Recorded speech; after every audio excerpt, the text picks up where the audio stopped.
blessed to have this guy on my show. Aaron Young, God, there's so many to say about him, and I don't even know where to begin. So that's why I brought him on, so that he could be the horse's mouth and tell it as it is. And I appreciate your time, Aaron. Thank you so much for coming on to the Tyler's Coffee Talks.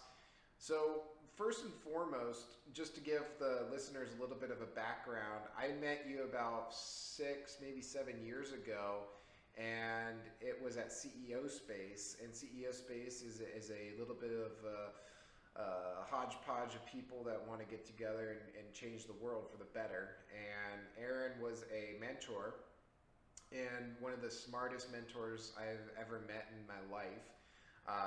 To this day, I still learn from him, and he has an amazing story of where, essentially, Aaron, you could have just given up. Like, you could have just straight up gave up after what happened to you, and instead you used that as a diving board to dive into a company and build it to the level that you have it now. I mean, it's 7, 8 figures. You're living really, really well, but the reality is you had to overcome so many trials and tribulations, and a lot of entrepreneurs in this world are going through trials and tribulations. I know I have gone through so many trials and tribulations, and I've learned so much from it. Well, so thank you for inviting me on, Tyler. So where would you want to start? Because if we talk about overcoming challenges, I have lots of stories that I can share. Yeah. So tell me where you'd like to start, and how you think we can best serve your audience. And because I can go all the way back to childhood, and well, let me just say this: your program's all about the dirty underbelly of what it really takes to get some success in your life. Yeah, right. No one talks about that. Everyone talks right. about So everybody's resume is this beautiful hockey stick of I started with nothing and I grew up here. Now I've got all these Aston Martins and private jets and dating supermodels. Right. That's what we see, especially amongst a lot of the young kind of information gurus. These guys that are going and living in Bali part of the year and working from that's the story that they want to project. Now, I know a lot of these people, and some of them have money and most of them don't. Right. But they have a lot of leases. They've leased a house, leased a car, stood in front of somebody else's private plane and got a picture. Yeah. So so I love that this is the premise. I will tell you, several years ago, I've written, I'm just getting ready to publish my 4th book. And that's excellent. In working on this most recent book, somebody asked me to go through an exercise and go back in time and say, from the time you were, a baby until maybe 12 years old, what were things that happened where you made decisions, where Aaron made decisions about how the world worked? Mm-hmm. And I thought, oh, what an interesting exercise. Nobody's ever asked me to do that before. I'll do it. Yeah. And so I started to review things that had happened to me. When I was 2 years old, I was having trouble with Can you remember that far back? No, but I know that this. Okay. I know that this happened. Because I was like, so I don't have a conscious recollection of this, but I have family photos. I have my parents' accounts and so on. Sure. But here's what I'll tell you. Here's an interesting story to then jump forward to the story I think you want me to tell. So I was a little boy. I was having trouble. I was having pain in my hip. My parents took me to the doctor. They did x-rays, and I was diagnosed with a degenerative bone disease called Perthes disease. That the blood supply gets cut off to your bones and your bones die. Oh my God, that's horrible. And the doctor said to my parents, but really looking at my mom, who was a stay-at-home mom, and said, he's going to almost certainly end up in a wheelchair, but only you will make him into a cripple. Wow. And my mom said, what do you mean? She said, and the doctor said to my mother, he said, he's going to have these leg braces on and a bar between my shoes. I had these shoes that held my feet at a certain angle and leg braces that held my legs to try to keep the blood going to my bone, to my hip. The doctor said, he's going to have a hard time walking. He's going to have a hard time playing. He's going to have a hard time standing up with this bar between and these leg braces on. And you're going to want to go lift him up and help him and baby him, but you can't. You have to make him learn how to stand up on his own, how to move around on his own, how to clean up his toys on his own. Yeah. And my mom said she would have to go around the corner where she didn't have to look at me and basically say, come on, Aaron, get up. Come on, it's time to go. We have to go get in the car. Hurry up. We're going to be late. Let's go. And I would sit there and go, Mom, and cry. And she would have to not let me see that. And as a parent and a grandparent now, I can think of how terrible that would be. But what did I learn from it? Well, I learned two things. One is nobody was coming to pick me up, right? I had to do it myself. Right. I had to do it. The other thing I learned was I was able to do it. I learned that sometimes you have to do something yourself, and I have the capacity to do hard things. That was a great lesson.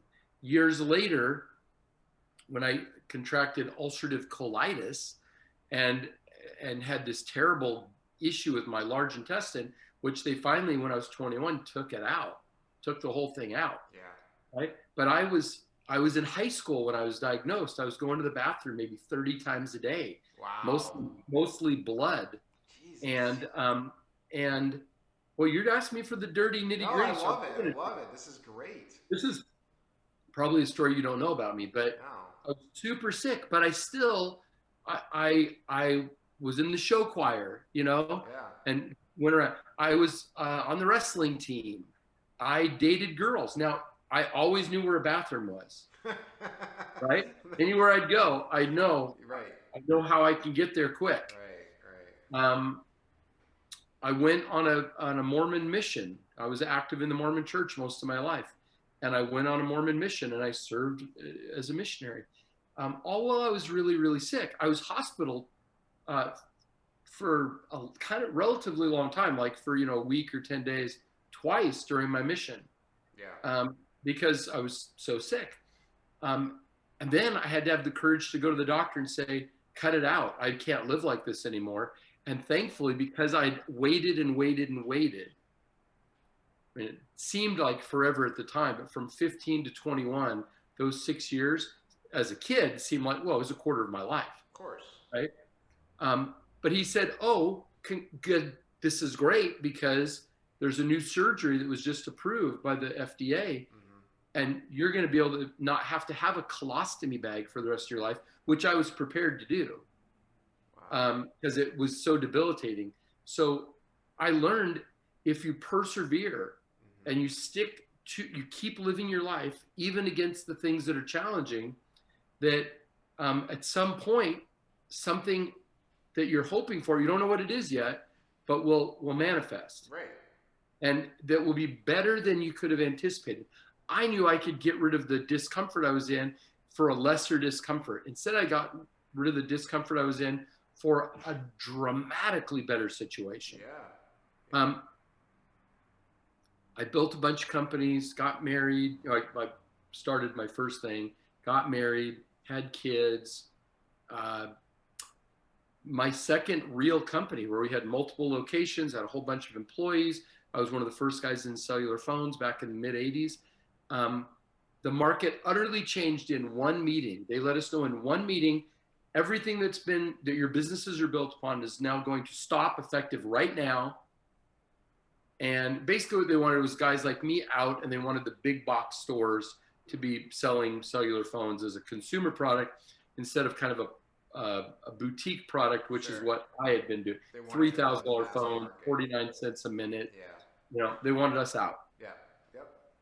Well, I was young and cocky, and I ended up burning through all my cash, all my lines of credit, mortgaged got a line of credit on my house, used up all my credit cards, and all of a sudden I'm 27 years old and hundreds of thousands of dollars upside down and out of business. Mm-hmm. Sitting in bankruptcy court with a wife who was 9 months pregnant with our second child. You know Zoe. Yeah, of course. So yeah, so here we were in bankruptcy court, which I never, as a 27-year-old. Yeah. Well, so I schlocked along and tried to start a new business when I was 27, 28. Got a couple things going, was able to pay our house payment and our medical insurance, but really that was it. We were on a thing called Gleaners, where they go get the things from the grocery store that are past the expiration date. Yep. So milk, meat, wilted lettuce, a lot of bakery items. And for $11 a month, you'd go to somebody's driveway twice a week and pick up all this past the pull date stuff. And there were more than 1 month when I had to ask him to hold my $11 check. Oh my God, so humble. Now you've known me in a different way, but yes, that is something we went through. Yes. Then one day somebody asked me to go to lunch with them. He wanted to talk to me. He said, would you even, now he knew me because I'd been in the newspaper, on the radio, we had this successful cellular phone business. And before that, a successful, we built one of the first recycling businesses in the Northwest, back starting in 1982. And so he knew me from that. So he takes me to lunch. I kind of knew this guy. And he said, would you even entertain having a job? And now all I knew was I went to 1 year of junior college. I got 1.9 cumulative GPA in high school. I hated school. I'd been getting by hook or by crook of my own wits. Right. And now here's like a guy with a nice car and taking me to a nice restaurant, asking me about if I'd be open to having a job. And I thought, I don't even know if I'm qualified for anything. I don't know what anybody would hire me for. I said, what's the job? He said, well, we're publicly traded NASDAQ company. We have about 350 offices around the world. We're involved in this financial services business. And I'd like to hire you to be our vice president of sales. Isn't that amazing? I said, tell me what that means. He said, well, you'd be one of 3 vice presidents in the company and you'd be in charge of sales. I was 29 years old. You're like, this is a joke. Like you just wanted this, prank me. Well, I didn't think it was a joke. I thought he must be dumb. Do you know what I'm going through right now? And I'm eating like old lettuce and milk and stuff. Great. But you know what? And that's what I love about that story, Aaron, because he did exactly what he should have done. He should have looked at the guy that's going to sit there and make sure that success happens because of all of the, trials, tribulations, frustrations, bankruptcy, almost losing everything and anything that you've ever built. And yet you still persevered and you didn't give up. And that really is what an entrepreneur success is. Even though you're going to run in a Fortune 500 company, that's not the point. The point is that he saw how you went from, absolutely nothing to something back to absolutely nothing and kept persevering. Yeah, I don't know that he knew that I'd gone to absolutely nothing. I don't know that he knew how broke I was. Oh. I never felt poor, but we were definitely broke. Mm-hmm. But I mean, I always kept cash flow coming in, but it was very little. I mean, we were just clawing our way to hold on. And that's every entrepreneur until they really make it, truly. Oh, see, people get real proud. I look at a lot of people who get really proud. But my wife and I went to the bank and had to hand them our car keys for these nice late model automobiles we were driving. And then we went out, I got like a old Ford Taurus with like 400,000 miles on it. And she got this beater Hyundai that was a stick shift, and we had to pop the clutch to start it because the starter was broken and we couldn't fix it. So here's my wife, Michelle, sure, with 2 little kids, Adam and Zoe, sitting in car seats in the back, parking on a hill so she could pop the clutch to start the car. It's amazing. Then all of a sudden, that quick, opportunity knocks. Yep. We take it, and now we're doing this again.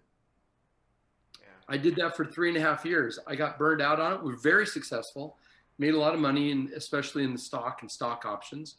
And so after 3.5 years, I went and gave my notice, and they're like, "Oh my gosh, what's the matter?" And I said, "This is just not my dream. This is your dream, not mine." Right. So they kept me on for another year as a consultant while I started looking at companies to buy. And we'd made enough money that we started doing things. We started buying a bunch of little companies. And then one day somebody called and said, "Hey, you own companies that compete with this company, Laughlin Associates. The owner of Laughlin just died. Would you be interested in buying the company?" Mm-hmm. So we had multiple companies competing with them. Yeah. So we bought it. We bought the company. And then we started to really grow. And now we're making tons of money, and we're doing all these cool things, and we're expanding out into a national brand, and just doing all these cool things. And then here in my beach house, it was brand new. We had just built it almost 20 years ago. We had just built this house. It was the first time staying at this house. It was December 27th. Wow. Okay. 2002. So I guess that's 19 years ago. Right after 19 years Christmas. ago. Yeah. December 27th, we'd come down the night, like the evening of Christmas. Mm-hmm. So we did Christmas at home in our suburban home, beautiful home. And then we drove here to our brand new beach house. And a couple days or 2 days into the trip, I get a phone call that says, "Hey, Aaron, are you at work?" Now, at this time, I had half a floor of the US Bank Tower, downtown Portland, Oregon, largest building in the state of Oregon, tallest building at least. Half a floor. It was really there just as a convenience. My business partner lived way out on the west side of town. I lived way out on the east side of town. Downtown was in the middle. We would meet there, spend 5 or 6 hours a day at the office. Half a floor of the bank tower. That's huge. We had about 5 employees working there. It was the stupidest ego thing I've ever done. Well, it was one of the stupidest ego things I've ever done. And you know what? It's funny that you say that, because I tell people all the time, especially on this show, I say ego is the first thing that will destroy a company, and confidence is what builds it. It's true. I always wanted my name up on a great big door in a big office tower. Mm-hmm. And now I had it. And then I discovered all you have to do is pay the lease and you can have your name on the door. It wasn't like I'd won an award, you know, but at the time it seemed like, you know, I've arrived. Right. Anyway, and all kinds of things were happening in the Portland business market where Aaron was getting attention. I was being invited onto boards of nonprofit as well as for-profit businesses, including the main theater company. I was on their board of directors, and the Old Boys Club of Portland. He's dead now, but Mark Hatfield, who'd been the governor and then been a U.S. senator for many, many years, yeah, was my sponsor to this club. You know, so I'm like riding really high, and I get this call at my brand new beach house. "Hey, Aaron, are you at the office?" I said, "No, what's up?" They said, "Somebody's raiding your office. Like these people with guns just went into your office." And it was the Prudential that shared the other half of the building. Yeah. With this other half of the floor. So I call my office, and instead of my receptionist answering the phone, it's special agent in charge. And I'm like, "What are you doing? Why are you in my office?" Mm-hmm. And they said, "Oh, we're exercising a search warrant." I said, "Well, why?" And they said, "Well, do you know this company? Do you know this individual?" I said, "Well, yeah, we've done business with them. We no longer do business with him for the last couple of years, but yeah, I do know who it is." They said, "Yeah, well, we're investigating them, and we need anything that you guys have about this guy." So anything. Anyway, I made a fatal mistake that day. My wife told me, don't do it, but I did it, being the Eagle Scout that I am. I drove from the beach house back 2 hours into downtown Portland, met with the FBI and the IRS criminal enforcement people, and answered all their questions. I was not, without counsel, but I looked at the warrant. I wasn't being named. Yeah. My business was not being named other than any records we had. So I thought, well, the reason I stopped working with this guy is because he's done some stuff that I mean, that's why I didn't want to work with him. So it makes sense to me that you're investigating him, right? Right. It was complete foolishness, but I thought I was doing the right thing and they were doing the right thing. So I talked to them December 27th, 02, April 24th, 03. So 4 months later, I get indicted on conspiracy. They say you either knew or should have known what we think this guy did. Well, that seemed stupid. Right. How could you? I know. So I hired the best lawyer I could find, best criminal defense lawyer I could find. Um, and several years and $2 million in legal fees later, my business partner and I both did a plea bargain and went to prison. Yeah. We just couldn't, they acknowledged that we didn't know what the other guy had allegedly been up to. They never had to prove him either because he took a plea bargain. But they said, we know you don't know, but in a conspiracy charge, all you have to have done is materially assisted. You don't have to know there's anything wrong going on. And we had formed corporations for the lawyers that he'd referred us to, who were apparently working with people who were working with that guy's bank. And there was apparently some tax fraud. Nobody lost any money. There was no investment fraud. There was no restitution, but I was off to prison now. Isn't that wild? Federal prison. That's wild. So you hear I'm telling you, the kid with the leg braces, the kid with colitis, the young married guy with a bankruptcy. Now I'm off to federal prison. You're not a good guy, Aaron. What the hell? Clearly, I've got this black star over my head. But you know, they didn't touch our bank accounts. They didn't touch our company. They didn't, other than the money we spent on the legal fees, they didn't want anything from us except for time. They wanted that notch in the belt. And, but because we built a really good company, yeah, the year I was in prison, I still took home $974,000 take home pay. Yeah. So my wife and my kids, what's that? Which is phenomenal. Yeah, I mean, when you consider most entrepreneurs, most entrepreneurial companies, only 4% ever break $1 million in top line revenue, and I was taking home almost $1 million in just my take home pay. Yeah. Right, my business partner was doing the same thing. Everybody was still employed. We didn't lose any employees. We didn't lose any of our vendors. We didn't lose anybody. Right. Everybody rallied around us, but we still went to prison. I'm still, because if it had been a state charge, they would have expunged it already because it was it was what they called a Class J felony. It would have just been taken off the record because it's federal. It's always there. So that's part of my reality. Yeah. And yet we went right back in, continued to grow the company, continue to start other companies, continue to do other investments, make better and better relationships, grow bigger and bigger, right? And you know what? Most of the big guys, because I tell everybody, hey, before we go very far, you need to know about my past, because I don't want this felony to negatively impact your goals or your brand or anything with you. You know what I've discovered? When people hear that story and that we're still here and I'm still married and I've still got all my people, they go, oh, well, that was like, it's like you earned your way into a higher level club. Exactly. I was talking to the former deputy director of the SEC. And I said to him, there were 4 of us in the meeting and 3 of us had spent time in prison. There was the lawyer, and then these 3 other guys who, Bernie Dorman, and Roland Frazier, who runs War Room and Digital Marketer and all that, and me, right? Oh, Brandon Frazier runs War Room for, what's his name? Roland Frazier. Roland Frazier. He runs it for, what's his name? Not Aaron. I'm sorry. War Room with... There are 3 guys. There's Roland, who's the business guy. Yeah. There's Ryan Dice, who's the tech guy. And there's Perry Belcher, who's like the wordsmith guy, like the ad guy. Okay. Anyway, Roland is the business guy. He's a lawyer by trade, but or by training, but he's an entrepreneur now. Yeah. So when you see his buy a business, and all this stuff, that's the 3 of us. We're sitting in a meeting with this lawyer. Roland and Bernie went out to smoke a cigar. I'm sitting with this lawyer, former deputy director of the SEC, And I said, does it feel weird to you to be sitting here with 3 felons?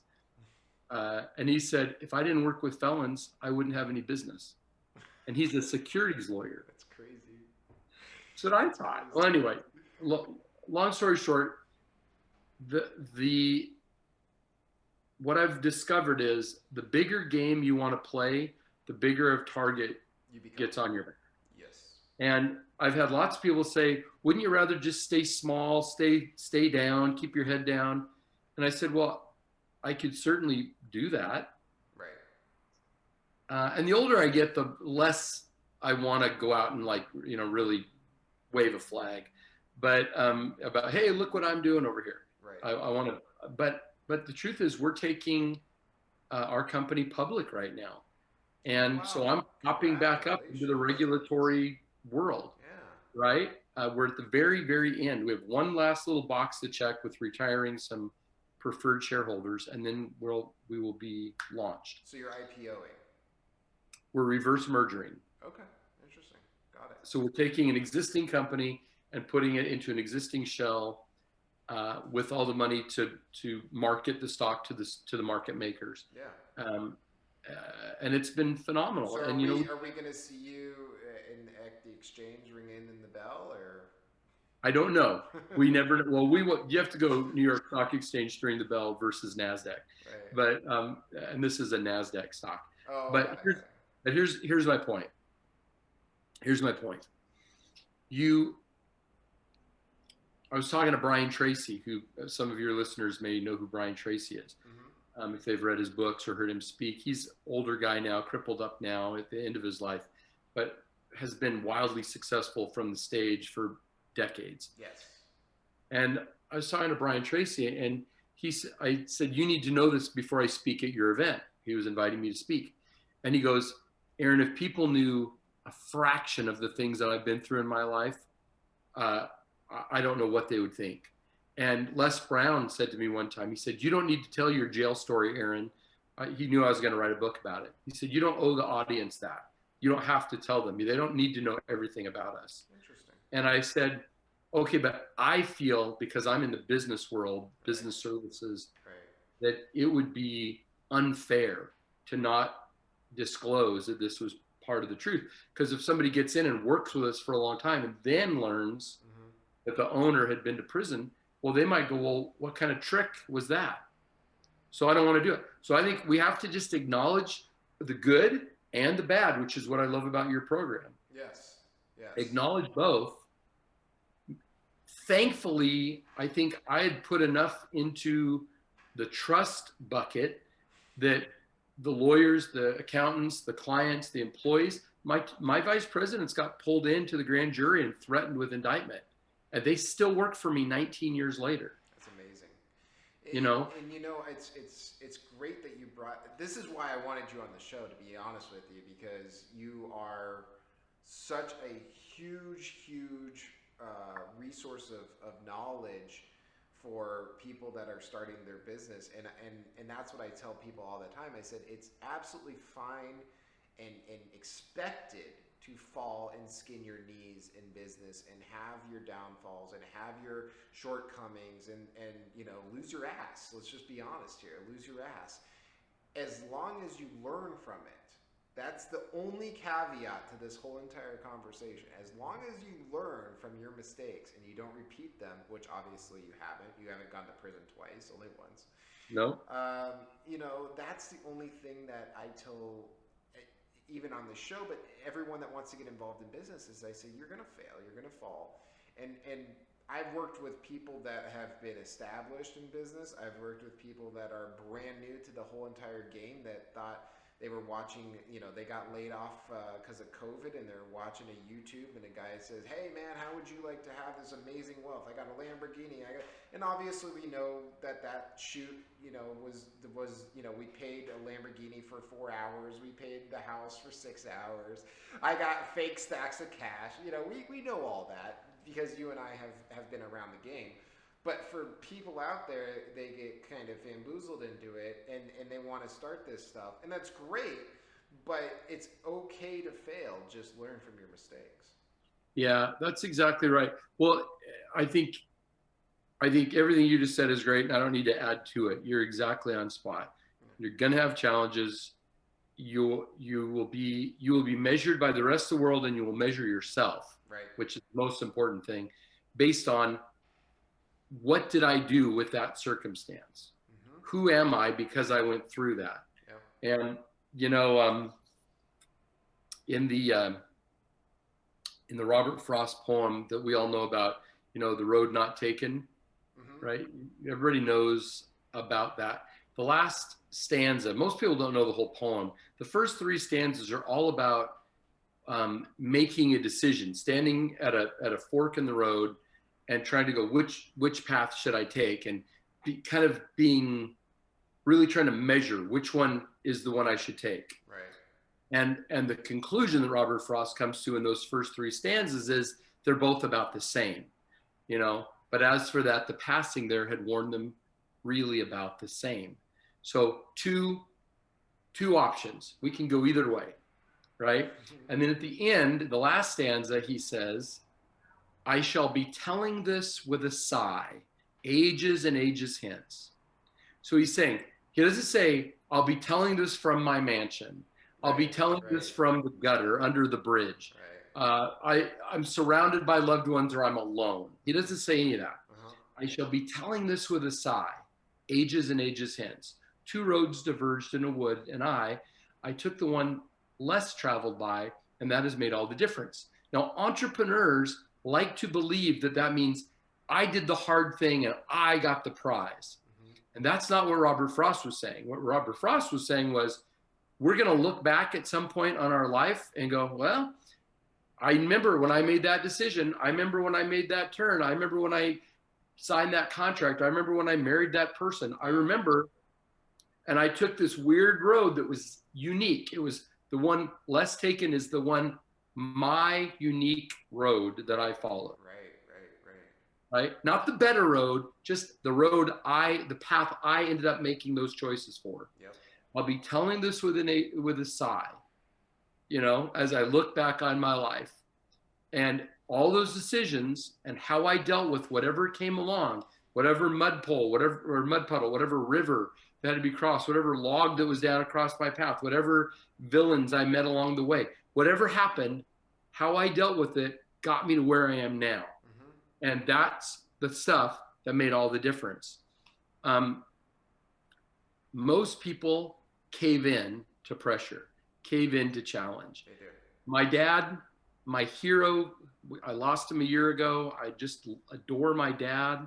What a great man. But he was always broke. He was always without money. Mom and dad, they scraped by. They were the definition of living a life of quiet desperation. Just hanging on by their fingernails, month after month after month for decades. And that's over my 50 father years. too. My father had the same. He's a starving, brilliant scientist, but he does not see how to put the pieces together to see the success that he can create. And I'm starting to do that as well.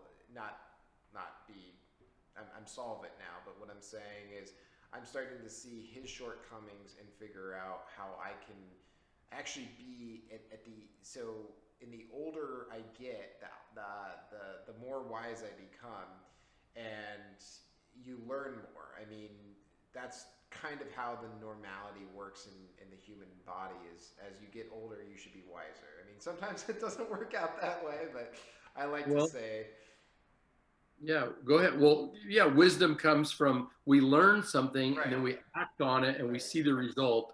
And then we say, let's do less of what didn't work and more of what did work. And that's wisdom, right? That's wisdom. You become wise because of the experience. And I have to say, I'm not a jealous person. I never have been, and I never will be. But I will say this, I am super jealous of your gift. And your gift is to remember everyone's name and like what they do, and you have like a steel trap. Like I remember when I first met, I was like, how the heck does he recall all these people that he's met and talked to? And I mean, it's a gift, man. It's totally a gift. Well, I've thought about that before, because sometimes I don't remember people, and I've had to come to the conclusion, Tyler, that we will remember the people we want to remember. Right. And so then the question becomes, Right. how much do you care about the person you're meeting right now in this moment? You know, are you just trying to get past them? Or do you think that they can really be something valuable in your life? So you're gonna cling to it, right? I've had to check myself, because you're right. I do know a ton of people, and I do know a ton of what they do, and I know a lot about them. Yeah. But I found myself for a while, when I was doing so much speaking,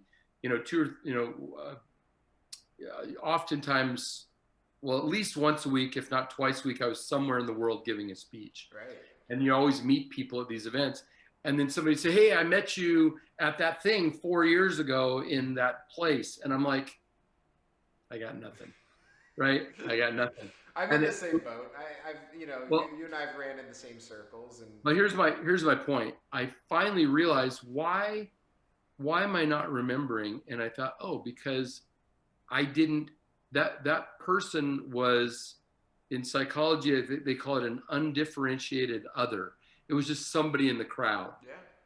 You know, it wasn't a friend, Yeah. it wasn't a relative. Yeah. It was just somebody in the background. Yeah. Yeah. And I thought, but that person showed up. They paid something to come here. They got all dressed up. They showed up. Right. They had enough courage to come talk to the speaker and tell me something about themselves. And maybe I can spend a little bit of my moment just being focused on them. Oh, can I tell you where I learned that? Please. I was at an event, black tie, VIP, pre-event for a big fundraiser. And they'd called me, and I said, I'm going to keep contributing, but I'm not going to fly over there to your thing and wear my tux and all that. I'll just keep sending you money, because I like the charity. Sure. They said, well, have you seen who's going to be there? And they listed some people, and one of them was Martin Sheen, the actor. And I was a big West Wing fan, Apocalypse Now, and so many other great movies.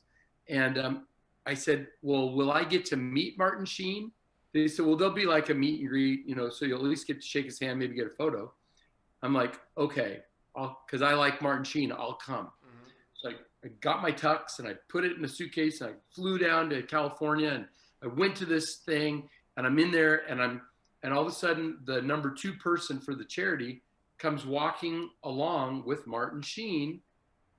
Well, actually, that's not how it happened. I was talking to somebody else, and she walked up to me, this woman who's been a friend now for a number of years, and she stood right next to me, kind of put her shoulder up against me.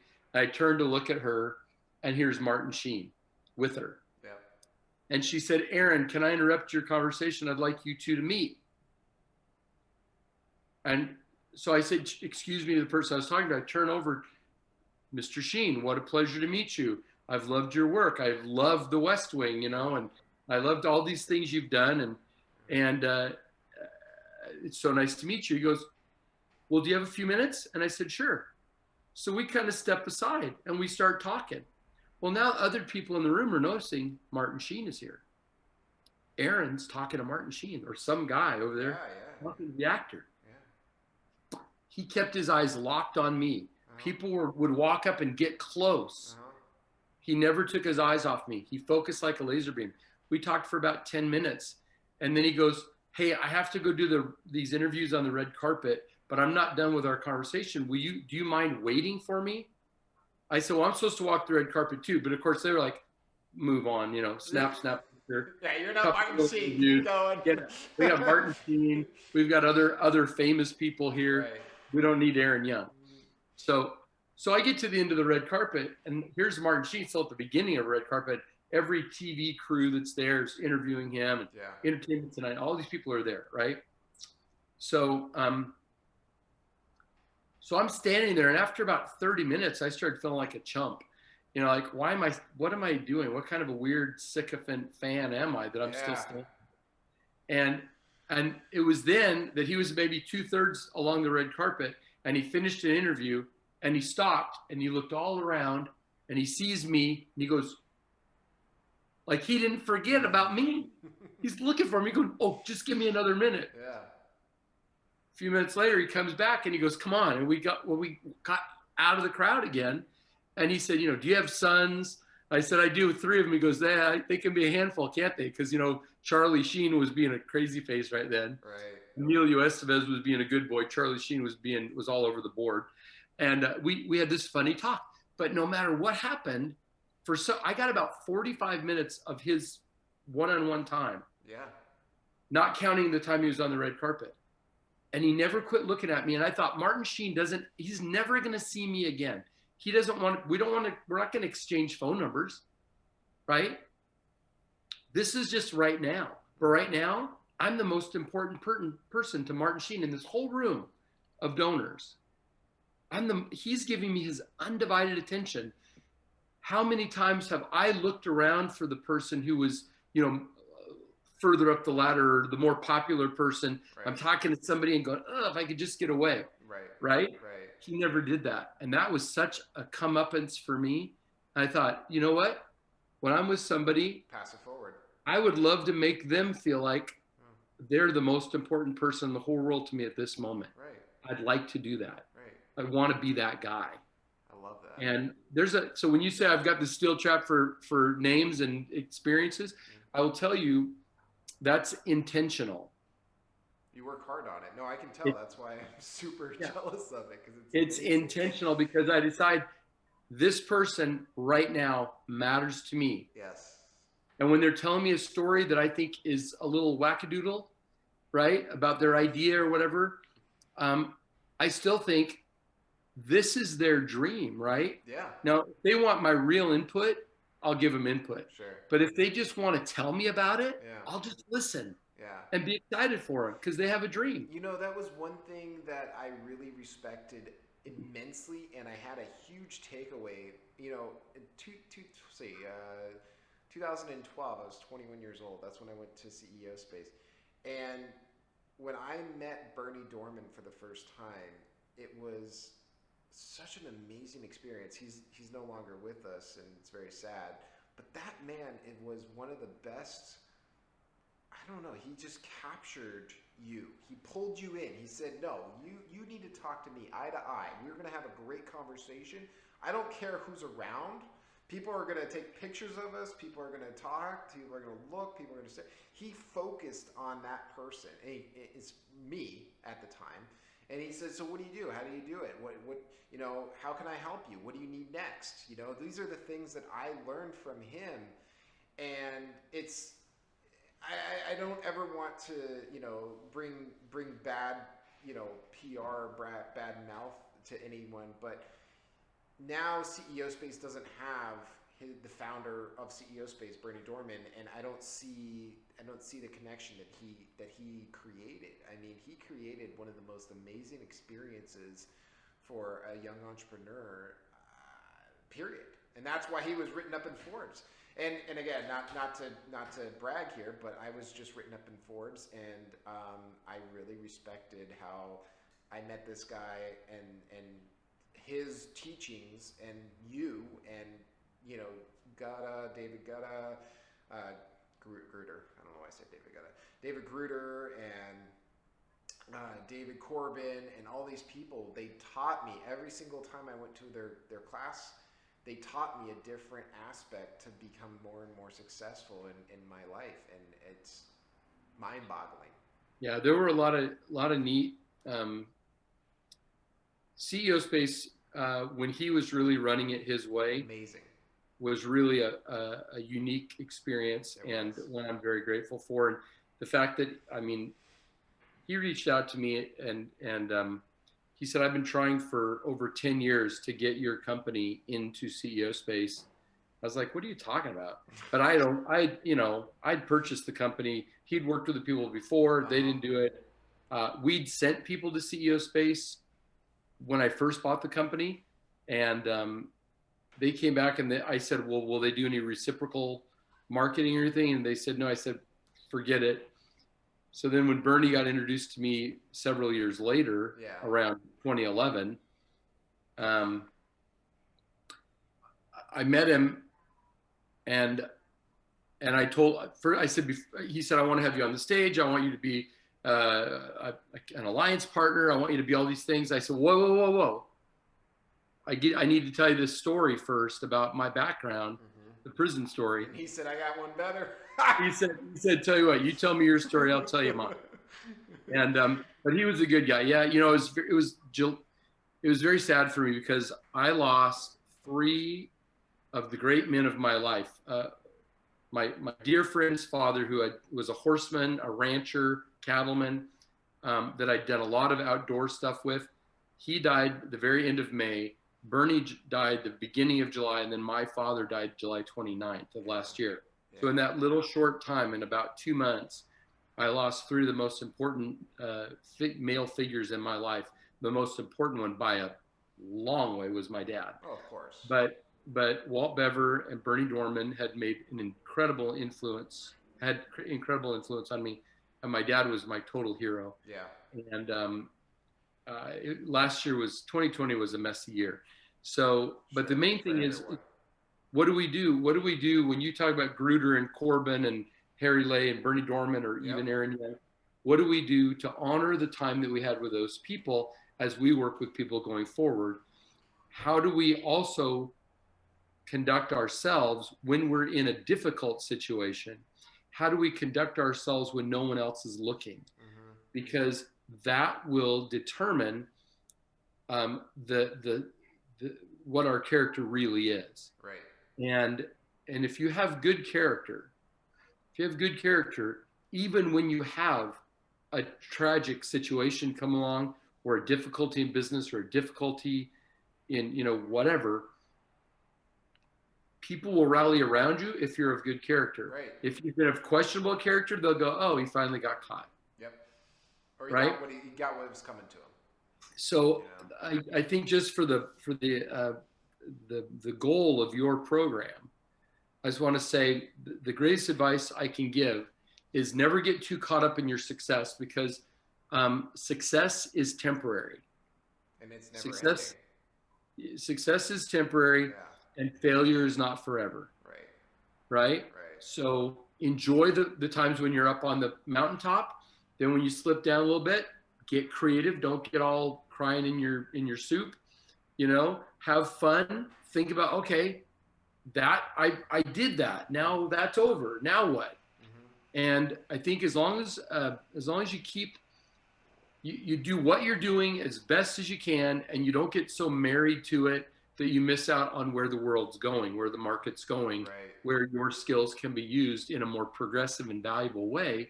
If we don't let our difficulties define us, but rather we go, as you said, you get greater and greater wisdom based on getting through challenging times. Sure. And the best thing I know now, I was supposed to be crippled. I was supposed to have a bag glued to my belly. I lost a business and lost a lot of money as a youngster. I even went to prison. If I let those things just define the fact that my life's going to suck, you'd be sitting and then it will. Somewhere and feeling sorry for yourself and watching TV. Yeah. Versus going, hey, look, if I could do it, you can do it. Yeah.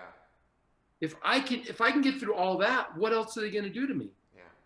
What else you got to throw at me?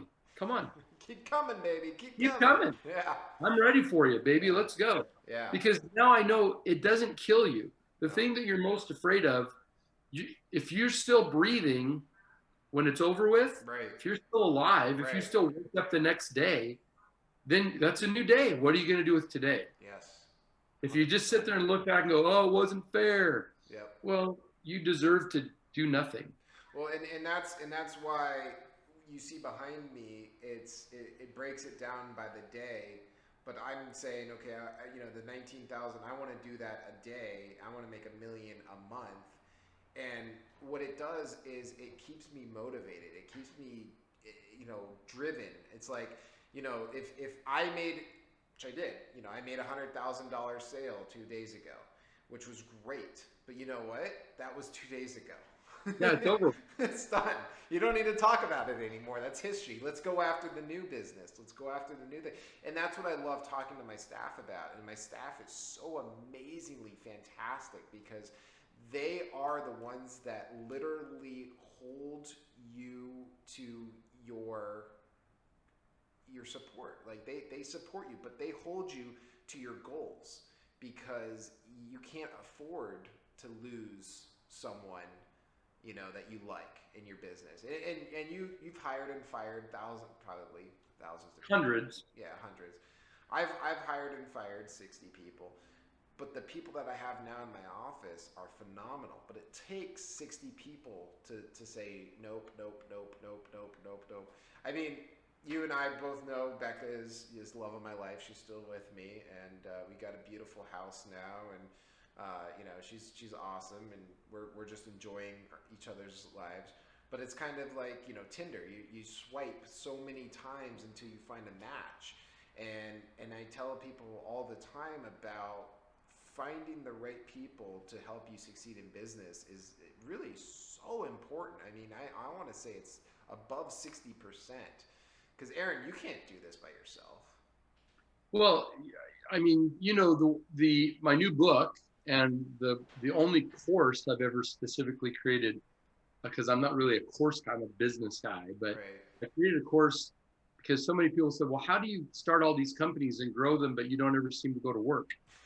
And I said, well, I can teach you how to do it. And it's called Unshackled, Yeah. the unshackled owner. Yeah. And the whole idea is that if you have a good idea and you get the right people and they understand what their role is and how they move the ball, Right. and you give them freedom to do the work, Right. and let their genius really come out. Yeah. And all you do is kind of keep setting goals and making sure we're going in the same direction instead of bossing everybody around. I've got a whole system on how I've done this dozens of times. Yeah. The fact is that team will run the business. I'm the owner, but I'm not the most important employee No. in the company. No. I mean, Laughlin, I mentioned a minute ago, and that's the company I'm most closely associated with. I've only been to Laughlin one time in the last 4 years, and that was to tell them that we were going public before we made the public announcement. That's amazing. I do a weekly call with the management team, and that's it, and I give talks. Yeah. But again, that's not because you started day one, year one that way. You were the one that did everything so that you could do that. The thing that most entrepreneurs do is they stay in startup mode. Yeah.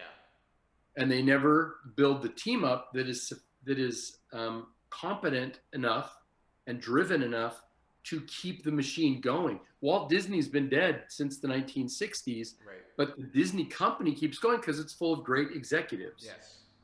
Right? Yes. And they still ask the question, what would Walt do? Right. Right? They have a culture that he started, they still use. So what we want to do is build businesses that transcend us, that can live without us. Yeah. And guess how you get rich? That's how you get rich. Jeff Bezos owns Amazon, or we think of him as owning Amazon. It's public. Right. Owning the Washington Post, owning all these Whole Foods. But what he did was he built a company. Mm-hmm. That company kept buying assets. Right. There are executives running all those companies. Right. He's the shareholder that gets the greatest benefit of starting small, selling used textbooks from a little dinky place out of his garage, basically in Seattle, to becoming the wealthiest person in the world. But he doesn't. And losing for 6, 8, maybe even 10 years. They lost money for a long time. His investors were like, "We're had it with this. We're done." And he's like, "Wait. I promise you. I mean, well, he was always driving, and he was always very honest about what was working and not working in his 10Qs and his 10K. Yeah. And so he gained a lot of trust. Mm-hmm. The trust bucket was high, was full, because he kept being honest with what was going on, and people saw there was something there, and they just stuck in. Right. I think the big takeaway of all this stuff for the people that are listening to the show is things don't typically just go from nothing to 100 miles an hour and then stay there for the rest of your life. There's going to be ebbs and flows. I saw an interview with Denzel Washington a couple of days ago, And he said, yeah, it took me 20 years to be an overnight success. Yep. And, but 100%. he said, I didn't go party with the right people. I just kept doing the work. I kept showing up prepared and doing my work. Mm-hmm. And I wasn't sucking up to anybody. I was just doing a good job. And he said, any award show, any paparazzi opportunity, he said, my family is my thing. It always has been. Yeah. That's why he stayed married. Yeah. So the takeaway is get your priorities right, stay creative, get out of startup mode, Yes. and know that failure isn't fatal. No. Failure isn't forever. Success isn't forever. No. Right? You're going to go up and down. Mm-hmm. And if you can stay interested in what you're working on, notwithstanding how much other people are interested in what you're doing, right, you'll find your way forward and something will click. And it may click small or it may click big. right. But especially for business owners, our job is to look around at what's going on. I'll tell you one last thing. I know we've gone way over the time we were going to talk. Yeah. But I'll tell you one more thing. People are always griping about the politics. Oh, the Democrats. Oh, the Republicans. Oh, Obama, Biden, Trump, Pelosi. Everybody wants to bitch about Right. what's going on. Right. They want to pick a side. So I'd say, look, okay, you as an individual, take your side. Pick a side. I don't care. Do your thing. Be a Republican, be a Democrat, be a Libertarian, be a communist, move to Brazil, do whatever you want. Not a communist, but yeah, I get what you're saying. Well, no, people have the right to be whatever they want to be. Sure. I'm saying, we have a communist party in the United States. We have a socialist party in the United States. They're not in power, but they're here. Yeah. Right? We don't think of it because they're not in power, but they exist. But my point is this. You can pick whatever side you want to be on. Mm-hmm. That's fine. Have the courage of your own convictions. Right. But as a business owner, you have to leave that on the sidelines. And your job as a business owner is to adapt to what is going on. Right. Quit bitching and moaning and figure out what is happening. What does a prospective tax change mean to my customers or to me? And how will I start to prepare for that now? How can I sell more of my stuff by getting ahead of the proposed changes? Right. How can, what can I do to use what is happening as fuel for my business? Mm-hmm. That's what you do. If we just try to blame the government, that's the other thing. We were just talking about teams and leadership and all that. Yeah. And people will go, well, look what Trump did. Look what Biden's doing. Look what Obama did. We've heard this all the time. And I'm like, do you know how enormous the government is? Do you really think the president is sitting there pushing every little button, flipping every switch that's bugging you or thrilling you? No. The president's supposed to be kind of a poster child for the country. Right. Right. That's why Obama was so beloved, because he was great on TV. Yes. I don't think he was a particularly useful president, right, but he was really good. He made me feel safe as a human. Uh-huh. Me. I didn't vote for him, right, but I liked him as the president. I thought he did. I didn't like his policies, but I liked him. Right. President Trump, I liked his policies. I couldn't stand him. Right. Right? I never liked him. I never liked the art of the deal. I never liked any of the stuff. He always seemed like a big pompous narcissist. Yeah. But I liked his policies. Yeah. I liked the things he was doing. Yeah. But if we think that individual who happened to get into that Oval Office is the puppet master for everything that goes on, we're out of our freaking minds. And because it's not real. And just like, they can go, oh, Elon Musk, oh, Jeff Bezos, oh, Bill Gates, it's like they're one of hundreds of thousands of people inside the organization that are making things work. Mm-hmm. They're just the one that gets on TV, gets in print. Correct. But they could never have done it on their own. No. Never. Never. And it's because they hired people smarter than them, and it's because they've weathered the storms. How many times did Microsoft get taken before Congress? How many times has Elon Musk and Mark Zuckerberg been taken into Congress and challenged, and they want to break up their companies? Right. And you know what? If they gave up and said, they're not nice to me, that would not work, right? But just like the things that we've talked about, the adversities we've talked about, you're going to have adversities in business. You're going to have adversities in your family. You're going to have adversities in your health. It's going to happen. You're going to have adversities in your faith. It's going to happen. How you deal with it, the decisions you make will determine not only who you are today, but where you'll end up. Because at some point, you will be telling this with a sigh, ages and ages hence. Yes. Right? That all of those decisions that I made brought me to this place where I am today. Right. Yep. And so adversity, yeah, sucks while you're going through it. It makes great stuff for speeches afterward, podcast interviews. Yeah.